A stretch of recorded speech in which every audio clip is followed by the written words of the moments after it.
Assalamualaikum teman-teman semua. Waalaikumsalam. Waalaikumsalam warahmatullahi wabarakatuh.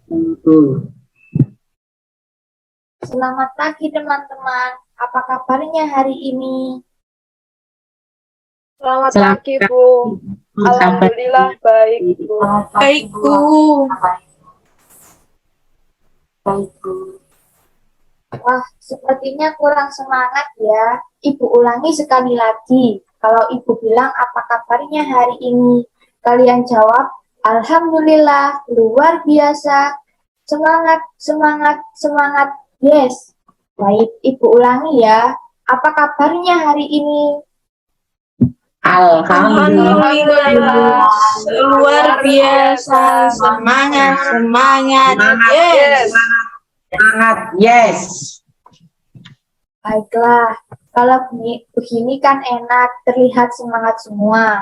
Walaupun ada yang sedang berpuasa, tetap semangat ya. Pertama-tama, Ibu ucapkan terima kasih kepada teman-teman atas kehadiran kalian untuk mengikuti kegiatan hari ini. Sebelum kita mulai kegiatan hari ini, alangkah baiknya kita mulai dengan berdoa terlebih dahulu, agar semua kegiatan yang kita lakukan mendapatkan kelancaran dan manfaat bagi kita semua. Baik, apakah di sini ada teman-teman yang bersedia untuk memimpin doa? Silahkan, siapa? Saya Putri, Bu, ingin memimpin doa. Silakan, Putri. Baik teman-teman, supaya kegiatan pagi ini kita lancar, marilah kita berdoa bersama sebelumnya, sesuai dengan keyakinan kita masing-masing. Berdoa, mulai. Berdoa, selesai. Terima kasih untuk Putri yang sudah membantu memimpin doa. Sebelum itu, apakah teman-teman di sini sudah saling mengenal satu sama lain? Belum, Bu. Belum, Bu. Belum, Bu. Belum. Dan juga belum. Baik, teman-teman perkenalan dulu ya, supaya bisa saling mengenal. Namun, supaya lebih bersemangat dan fokus, kita melakukan perkenalan menggunakan gerakan ya. Ibu beri contoh seperti ini. Dari Ibu dulu. Saya Alicia.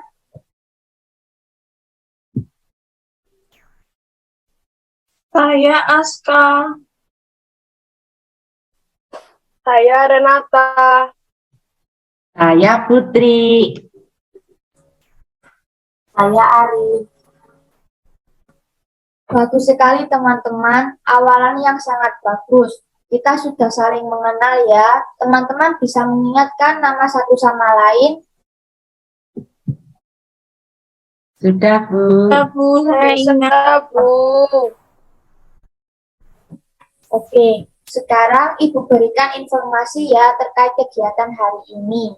Kita akan melaksanakan kegiatan konseling kelompok. Akan dipimpin oleh saya selaku konselor atau pemimpin jalannya konseling kelompok hari ini. Perkenalkan, nama Ibu Alicia. Baik, Bu. Baik, Bu. Baik, Bu. Tujuan kita berkumpul hari ini yaitu untuk melaksanakan konseling kelompok dengan membahas salah satu topik permasalahan yang teman-teman alami, dengan mencari solusi bersama-sama dan dengan harapan kita dapat berhasil menyelesaikan masalah yang teman-teman alami. Baik, Baik, Bu. Bu. Baik, Bu.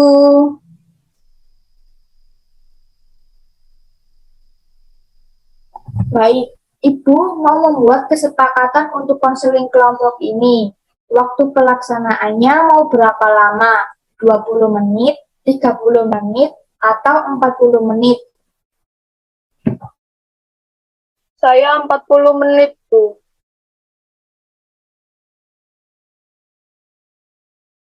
Saya juga setuju 40 menit saja, Bu.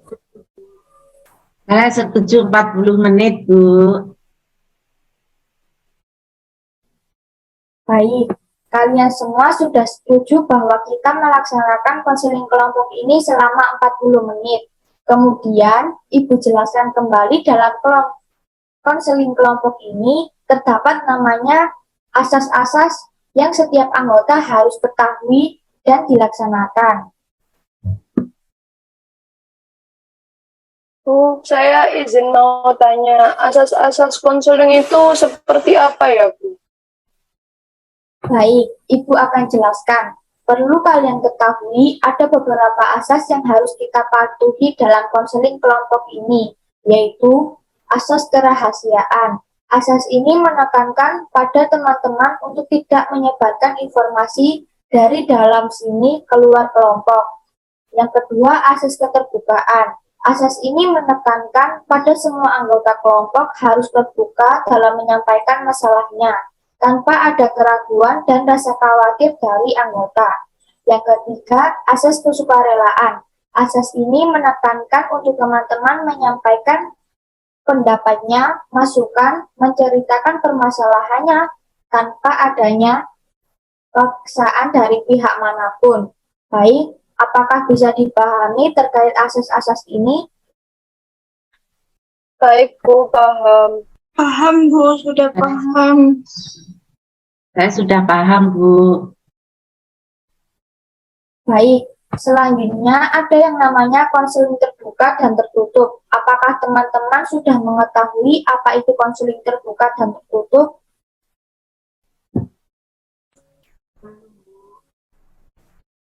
Belum tahu, Baik. Bu. Iya, Bu, belum tahu. Baik, Ibu akan menjelaskan terkait kelompok tertutup dan terbuka. Kelompok tertutup itu anggotanya harus berkomitmen untuk tetap tinggal dalam kelompok ini. Sedangkan kelompok terbuka itu anggotanya tidak terikat dengan kelompok, bisa keluar dan masuk dan bisa berganti anggota kelompok. Nah, keuntungannya jika kelompok tertutup itu anggotanya tetap. Jadi tidak perlu perkenalan lagi seperti kelompok terbuka. Jika ada anggota baru, kita harus perkenalan lagi, kemudian harus mengetahui permasalahan dari anggota kelompok yang baru. Seperti itu. Apakah sudah paham, teman-teman? Sudah, Bu. Sudah, Bu. Sudah, Bu. Sudah paham. Baik, kalau teman-teman sudah paham, bagaimana kalau teman-teman memilih mau menjadi anggota kelompok terbuka atau tertutup? Saya milih yang tertutup, Bu. Saya juga yang tertutup, Bu. Saya juga, Bu, setuju. Saya juga, Bu. Saya memilih tertutup saja, Bu. Nah, teman-teman kan sudah memilih untuk dibentuk kelompok tertutup, yang mana tidak boleh keluar sampai permasalahan teman-teman selesai. Sekarang Ibu mau tanya, teman-teman apa tetap mau tinggal di kelompok ini? Ya, Bu, bersedia, Bu. Saya Iya, Bu, bersedia, tetap Bu. tinggal di sini. Baik, karena teman-teman sudah bersedia untuk berkomitmen tinggal di kelompok ini, maka kita akan bentuk untuk pembentukan norma ya. Mau tanya, Bu, pembentukan norma itu yang seperti apa, Bu? Jadi, fungsi kita dalam membentuk norma adalah aturan yang harus dipatuhi oleh teman-teman di dalam kelompok ini. Norma yang kita buat ini berdasarkan kesepakatan yang dibuat oleh teman-teman. Oh, jadi kita yang membuat dan kita juga yang harus mematuhi norma tersebut ya, Bu. Seperti apa saja, Bu, norma-normanya? Baik, Ibu arahkan juga ya untuk pembentukan norma apa saja yang perlu disepakati oleh teman-teman. Apa bisa kita mulai untuk pembentukan normanya? Bisa, Bu. Bu. Bisa, Bu. Baik, di sini ada yang ingin berpendapat dalam pembentukan norma ini. Saya, Bu, Aska. Jadi kita di sini tuh harus menjaga tutur kata, Bu, dan tidak boleh berkata kasar dan kotor juga, Bu, seperti itu.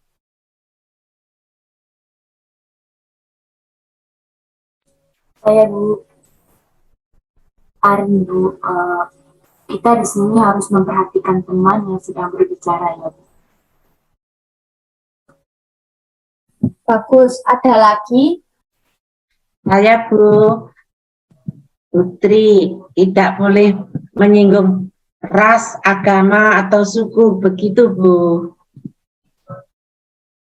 Saya Bu Renata, mungkin kita tidak boleh menyinggung perasaan orang lain, seperti itu. Bagus teman-teman, Ibu simpulkan ya, dalam aktivitas kelompok teman-teman harus menjaga tutur kata, tidak boleh berbicara kasar dan kotor, tidak boleh menyinggung agama, ras, suku, tidak boleh menyinggung perasaan orang lain, dan harus memperhatikan anggota kelompok yang berbicara. Betul begitu ya? Iya Bu. Ya, Bu, seperti itu. Iya Bu. Baik, kemudian kita lanjut untuk kesepakatan kehadiran ya. Silahkan teman-teman. Saya Bu Renata. Silakan. Seperti saat ada kegiatan konseling kelompok ini, seluruh anggota harus hadir.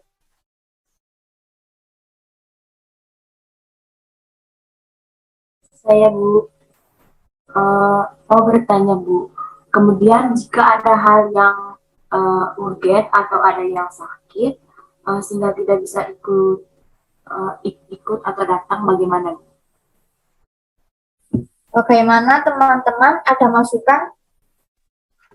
Mungkin bisa diundur terlebih dahulu apabila ada anggota yang sakit atau ada yang izin karena urusan. Karena kata Ibu Alicia, konseling kelompok dan aktivitas berkelompok. Betul teman-teman. Jadi konseling kelompok ini juga pasti suara atau diskusi teman-teman satu sama lain dibutuhkan. Jadi apabila tidak hadir berarti diundur aja waktunya. Ya diundur, namun tidak boleh terlalu lama. Kira-kira ditentukan berapa hari ya teman-teman? Bagaimana kalau maksimal itu 2 hari saja, Bu? Bu, Ya, setuju Bu, 2 hari saja. Baik, untuk kehadiran maka disepakati apabila ada yang tidak hadir, maka kegiatan konseling diundur, namun tidak terlalu lama ya, maksimal 2 hari. setuju Bu. Ya, Bu, setuju. Ya, setuju Bu. Setuju Bu. Baik, kemudian di kesepakatan sanksi, apabila ada anggota kelompok yang melanggar peraturan atau norma, dan ada anggota kelompok yang melanggar kesepakatan, diberi sanksi apa? Silahkan teman-teman memberi pendapat. Saya Bu Renata. Mungkin apabila ada yang melanggar besar, bisa diberikan sanksi, tidak boleh izin atau membolos sampai pertemuan konseling kelompok ini selesai. Begitu Bu. Bagus Mbak Renata, ada lagi yang mau memberi pendapat? Membuat surat pernyataan Bu agar tidak melanggar lagi. Bagus Mbak Arin, ada lagi teman-teman? Saya Bu Aska. Bagaimana kalau jika masalahnya itu tidak berat, maka membuat surat pernyataan. Namun apabila masalahnya itu berat, maka ia harus mengikuti konseling kelompok hingga akhir, Bu. Bagus Mbak Aska, ada lagi? Saya Putri Bu, bagaimana jika pelanggar diberikan kesempatan dahulu, jika sampai ketiga melanggar diberikan sanksi yang berat. Setuju Bu. Jadi kalau masih melanggar 1 sampai 2 kali masih diberi sanksi menulis surat pernyataan. Boleh sekali idenya. Jika melanggar yang ketiga kali, maka konseling individu dengan ibu. Bagaimana? Setuju. Setuju, Bu.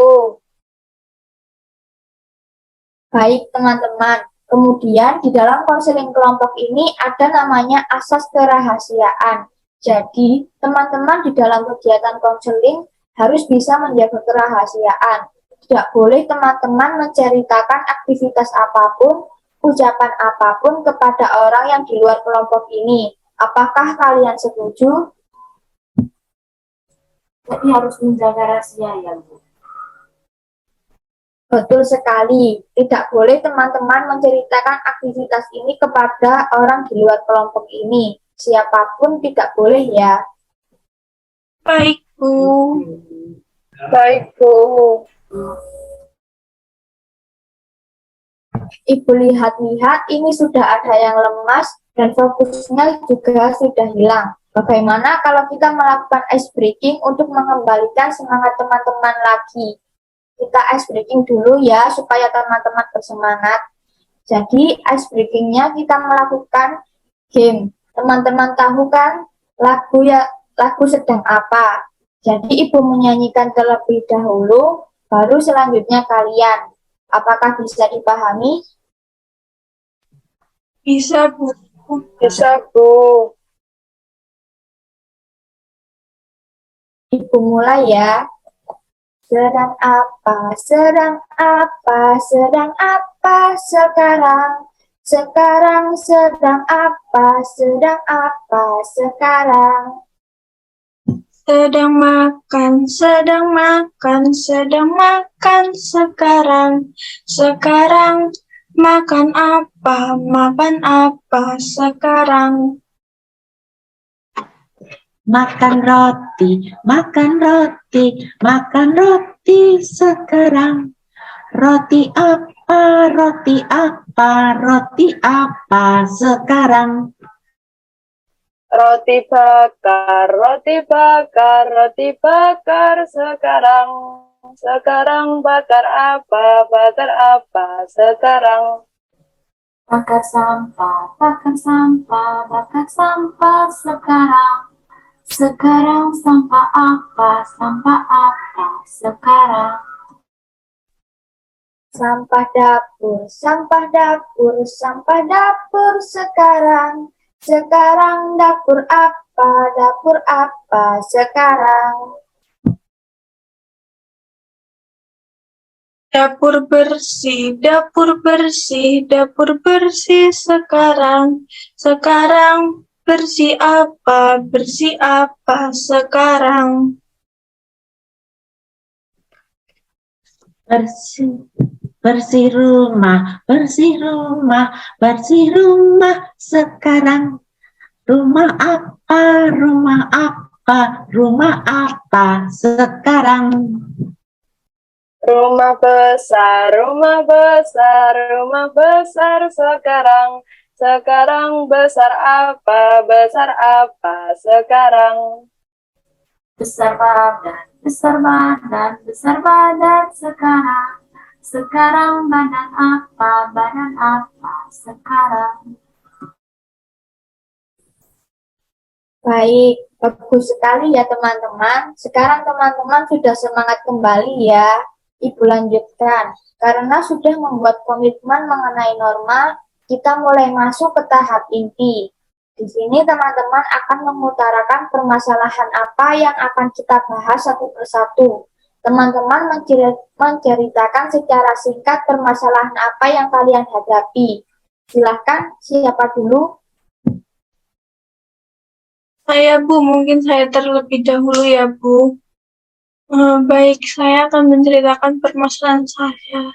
Jadi, saya kan mempunyai hobi itu gemar menonton drama ya, Bu. Jadi, saya itu waktunya itu sering untuk menonton drama. Jadi, waktunya itu untuk belajar itu ditunda-tunda sehingga saya jarang belajar itu karena menonton drama seperti itu.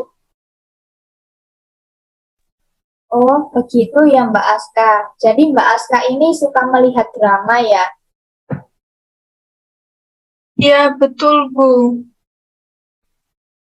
Baik, kalau begitu. Terima kasih Mbak Aska. Selanjutnya, Saya Bu Renata. Permasalahan saya itu kan selama pandemi ini seluruh aktivitas dilakukan secara daring, sehingga setelah saya kuliah daring itu saya lanjut main HP, sehingga saya tuh nggak bisa mengulas pelajaran, males gitu Bu. jadi setelah kuliah karena merasa capek langsung istirahat main HP ya Mbak Renata. Iya Bu, begitu. Terima kasih Mbak Renata. Silahkan selanjutnya. Saya Putri, Bu. Permasalahan belajar yang saya hadapi ketika hari ada 2 mata pelajaran, 4 SKS jadi 8 SKS. Itu saya kalau malam itu pasti tidak harus istirahat, jadi tidak bisa belajar lagi. Ya, itu masalah saya. Sehingga kalau sudah dua mata pelajaran, malamnya saya tidak bisa belajar kecuali kalau satu mata kuliah saja, itu pasti bisa belajar Bu malamnya. Itu permasalahan saya. Jadi Putri, jika satu hari 2 mata kuliah sebanyak 8 SKS, malamnya tidak bisa belajar ya Bu, karena butuh istirahat. Betul begitu Putri? Jadi betul Bu. Baik, terima kasih Putri sudah bercerita. Terakhir Mbak Arin silahkan bercerita. Baik Bu, Eh, kalau dari masalah dari diri saya itu, saya suka bermain HP dan main TikTok Bu, dan saya juga kadang begadang Bu, lupa waktu, sering menunda waktu untuk belajar Bu.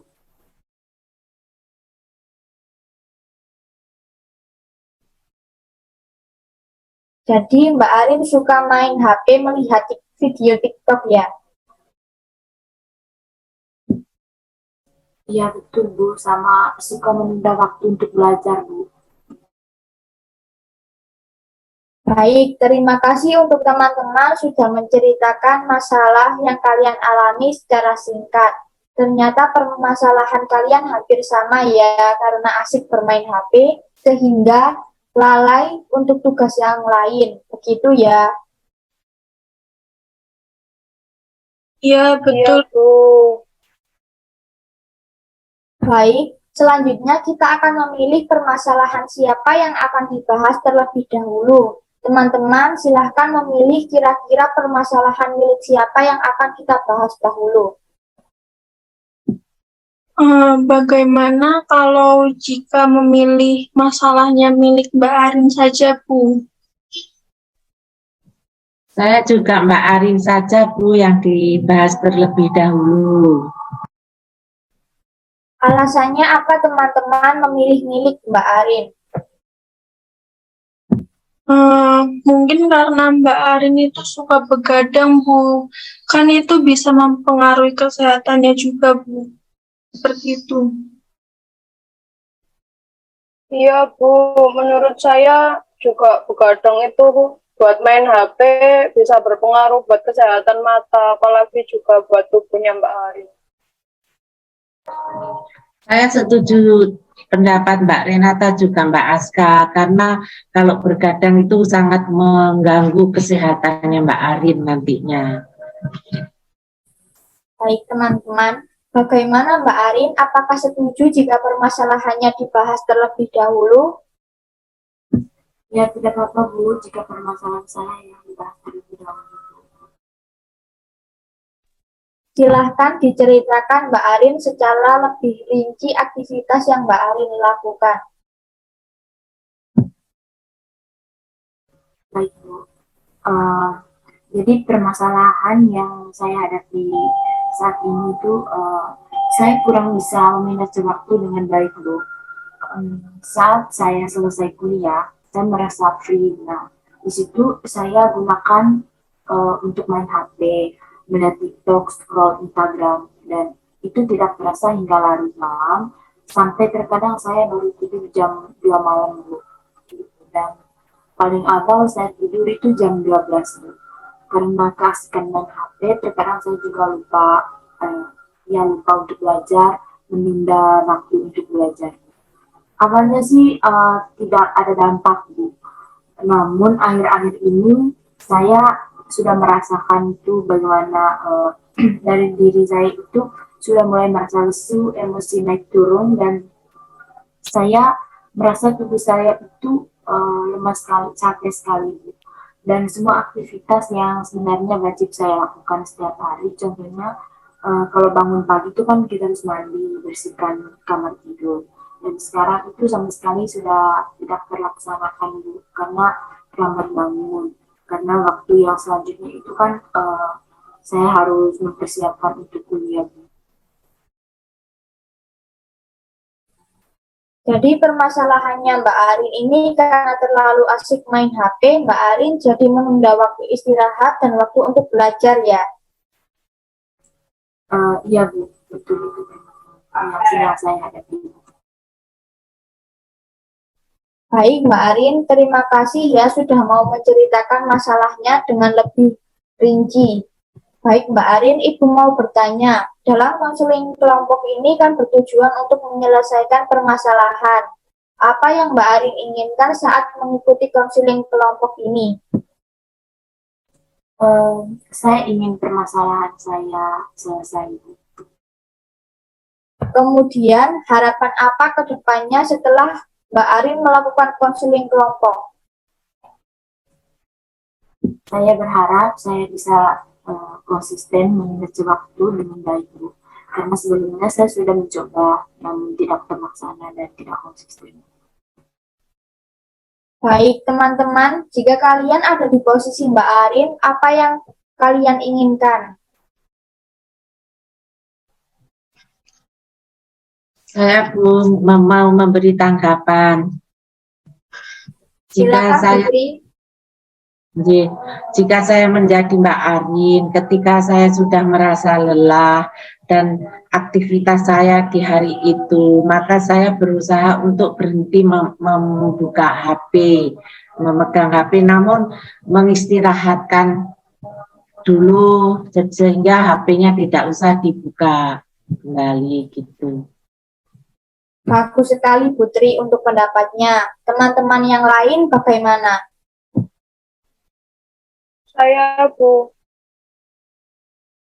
ya, jika saya menjadi Mbak Arin, mungkin saya akan mengerjakan kewajiban saya dulu, baru ketika selesai, saya akan bermain HP lagi.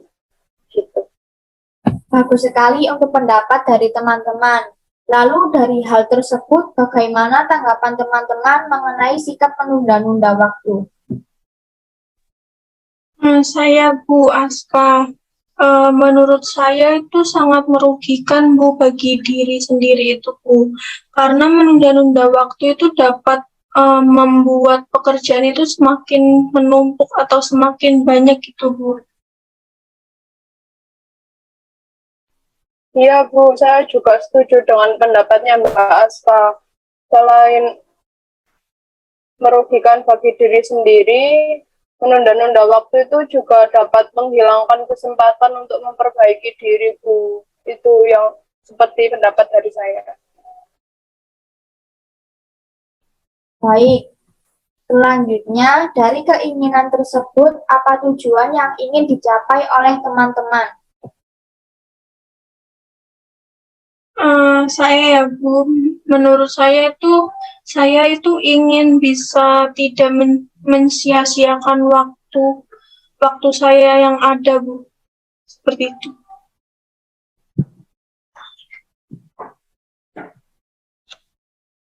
Jika tujuan yang saya ingin saya capai agar hidup saya lebih terencana, Bu. Kalau menurut saya tujuannya itu agar saya dapat memanfaatkan waktu sebaik mungkin. Wah, bagus sekali tanggapan dari teman-teman. Sekarang Ibu mau bertanya kepada Mbak Arin, setelah mengetahui pendapat dari teman-teman, tujuan apa yang ingin Mbak Arin capai? Saya ingin hidup saya itu lebih lebih sehat dan lebih terstruktur dan bisa memanfaatkan waktu dengan baik-baiknya. Baik, Mbak Arin sudah menemukan tujuan yang sekarang ingin Mbak Arin capai ya. Sekarang Ibu mau tanya lagi. Seperti yang sudah Mbak Arin bilang, bahwa Mbak Arin ingin mencoba manajemen waktu namun belum konsisten. Saat itu manajemen apa yang Mbak Arin lakukan?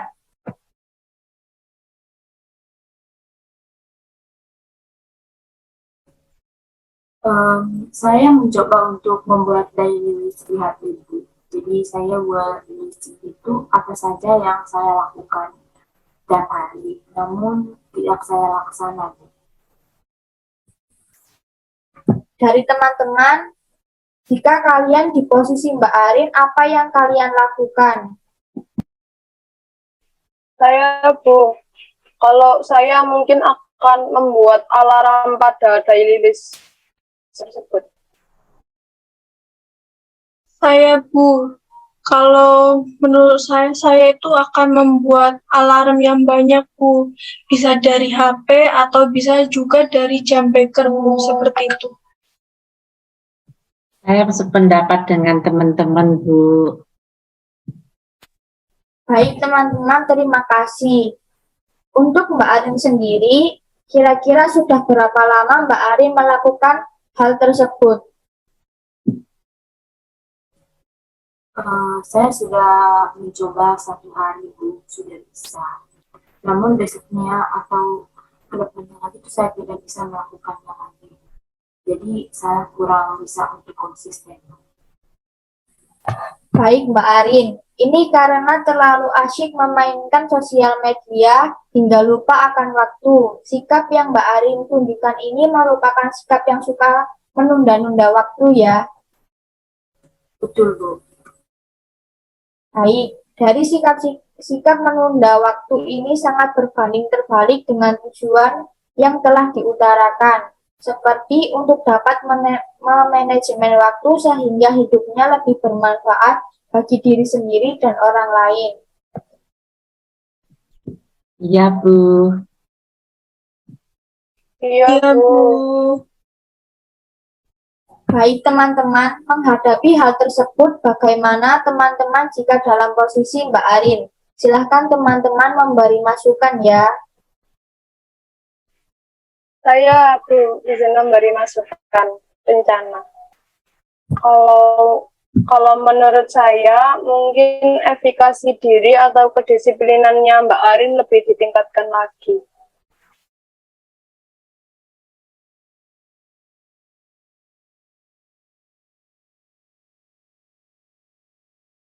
Tanggapan yang bagus Mbak Renata. Selanjutnya ada lagi.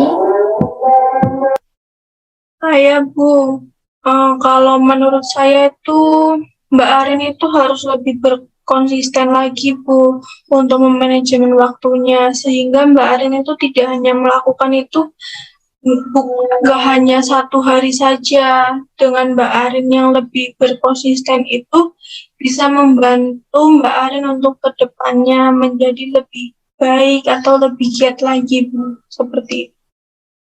Jadi, kalau Mbak Aska lebih menekankan untuk Mbak Arin supaya lebih konsisten ya.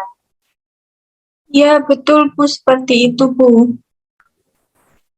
Baik, silahkan Putri untuk memberikan tanggapan. Saya setuju dengan pendapat Mbak Aska. Mungkin Mbak Arin bisa lebih konsisten dalam manajemen waktu. Mbak Arin harus selalu ingat tujuan Mbak Arin, yaitu mau mengurangi penggunaan HP dan seluler tersebut agar Mbak Arin bisa istirahat, sehingga nantinya ada waktu untuk belajar. Demikian, Bu.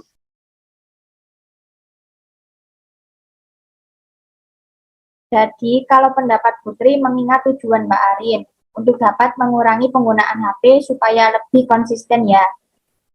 Ya, seperti itu, Bu. Sangat bagus masukan dari teman-teman. Untuk permasalahan Mbak Arin, untuk Mbak Arin, masukan dari Ibu coba untuk membuat rencana kegiatan di buku catatan. Kemudian, Mbak Arin bisa pasang alarm pada rencana kegiatan yang Mbak Arin buat, supaya pada jam-jam tertentu Mbak Arin bisa mengingat kegiatan yang Mbak Arin lakukan. Nah, di sini dibutuhkan kesadaran Mbak Arin bahwa Mbak Arin harus konsisten dalam melakukan rencana ini. Baik, karena teman-teman memberikan rencana seperti itu, bagaimana Mbak Arin? Apakah rencana Mbak Arin untuk kedepannya dengan masukan yang diberikan teman-teman?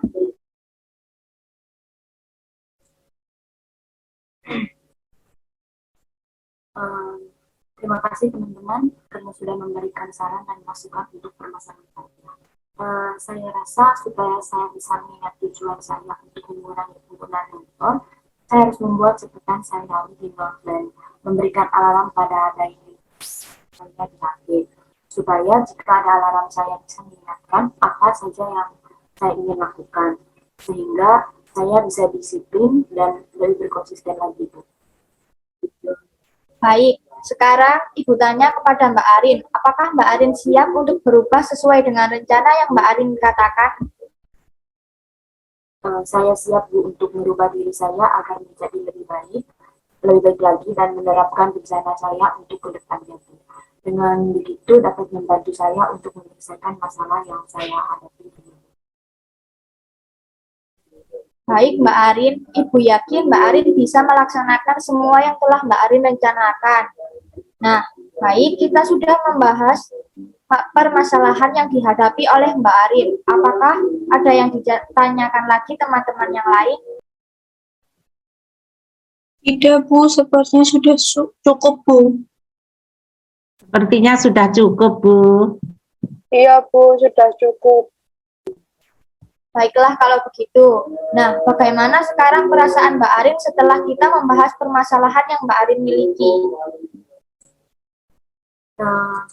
Di sini saya udah merasa lega dan lebih tercerahkan dalam memecahkan masalah yang saat ini saya hadapi. Alhamdulillah Mbak Arin. Nah, sekarang adakah yang ingin menyimpulkan dari kegiatan yang telah kita lakukan hari ini? Mungkin dari saya dulu, Bu. Jadi karena masalah saya yang dibahas, kesimpulannya juga dari saya sendiri itu, saya harus bersungguh-sungguh dan berkomitmen untuk melakukan rencana yang telah saya buat dengan penuh semangat dan rasa tanggung jawab agar saya dapat menjadi lebih baik untuk kedepannya. Bagus sekali Mbak Arin. Nah, teman-teman yang lain, adakah yang ingin menyampaikan pesan dan kesannya setelah mengikuti kegiatan hari ini? Saya, Bu Aska. Kalau saya itu merasa sangat senang, Bu, bisa saling membantu dan mencari solusi itu bersama-sama, mencari solusi atas masalah yang dihadapi oleh teman-teman semua, Bu, begitu. Saya juga merasa termotivasi dan juga ternyata itu menyenangkan bisa berbagi ide bersama teman-teman. Iya, betul, Bu. Saya juga merasa senang bisa bertukar pikiran dengan teman-teman. Bagus, sepertinya teman-teman sudah bisa mengambil makna dari pertemuan kali ini ya. Nah, ini Ibu punya link Google Form untuk teman-teman isi. Ini adalah lembar penilaian setelah kegiatan hari ini selesai. Teman-teman mohon mengisi lembar penilaian tersebut ya. Baik, siap. Baik, Bu. Baik, karena waktunya sudah selesai 40 menit, maka sesi ini Ibu tutup ya. Dan untuk masalah yang belum terselesaikan, kita agendakan untuk sesi berikutnya. Sesi berikutnya kapan ya, Bu? Pertanyaan bagus. Sekarang kita buat kesepakatan saja. Kapan mau bertemu lagi untuk melakukan konseling kelompok? Bagaimana kalau 1 minggu dari sekarang saja, Bu? Baik, bagaimana yang lain? Iya, Bu, setuju. Setuju, Bu. Saya setuju. Jadi kita bertemu setiap hari Selasa ya. Ya, Bu. Ya, Bu, siap. Baik, teman-teman, Ibu tutup ya. Untuk kegiatan hari ini, terima kasih untuk teman-teman semua yang sudah berpartisipasi mengikuti kegiatan hari ini. Semoga sehat selalu semuanya. Wassalamualaikum. Assalamualaikum warahmatullahi Sama-sama, Bu. wabarakatuh. Waalaikumsalam warahmatullahi wabarakatuh. Terima kasih.